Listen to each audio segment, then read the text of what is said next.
মানিকচকের ধরমপুর এলাকায় বোমাবাজি হলো সাত সকালে। কংগ্রেস নেতাকে লক্ষ্য করে একাধিক বোমা মারার অভিযোগ। ঘটনায় মৃত্যু হয়েছে শেখ সাইফুদ্দিন নামের এক কংগ্রেস নেতার। দেখুন বিস্তারিত। সাত সকালে মানিকচকে বোমাবাজির অভিযোগ। মানিকচকের ধরমপুর এলাকায় বোমাবাজির ঘটনাটি ঘটে।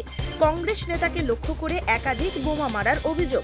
ঘটনায় মৃত্যু শেখ সাইফুদ্দিন নামে এক কংগ্রেস নেতার। এই ঘটনাস্থলে মানিকচক থানার পুলিশ পৌঁছয়। বোমার আঘাতে মৃত্যু হয়েছে বলে প্রাথমিক তদন্তে অনুমান পুলিশের। ঘটনায় অভিযোগের তীর শাসক দলের বিরুদ্ধে। পুলিশ সূত্রে জানা গিয়েছে, এলাকা দখল নিয়ে দীর্ঘদিন ধরে গোপালপুরের তৃণমূল অঞ্চল সভাপতি নাসির শেখের সঙ্গে দীর্ঘদিনের বিবাদ ছিল কংগ্রেস নেতা সাইফুদ্দিন শেখের। মনে করা হচ্ছে দ্বন্দ্ব থেকেই এই ঘটনার শুরু। দেহ উদ্ধার করে ময়নাতদন্তের জন্য পাঠাচ্ছে পুলিশ। এলাকায় উত্তেজনা ছড়িয়েছে। পুলিশ পিকেটও মোতায়েন করা হয়েছে। লোকের মধ্যে দেখলেন তো আপনারা কি করেছে, কি দিয়ে করা হয়েছে? দুইটা বোম একদম পুরো পিঠে মেরেছে। কারা করেছে? নাসিরের ভাই ভাতিজাগুলো সব। ওরা কে? নাসিররা কে? নাসির হচ্ছে আমাদের অঞ্চল প্রেসিডেন্ট তৃণমূল কংগ্রেসের। আচ্ছা, এখানে ওই সন্ত্রাস করাচ্ছে দেখছেন তো। এর আগে একজন আমার কাকার ছেলেকে মেরে ফেলেছে হিন্দু করে, আবার আজকে এখানে ধরমপুর স্ট্যান্ডে।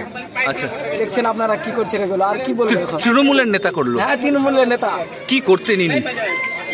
এমনিতে প্রধান ছিল, এমনিতে কংগ্রেস হিসাবে দলের ছিল।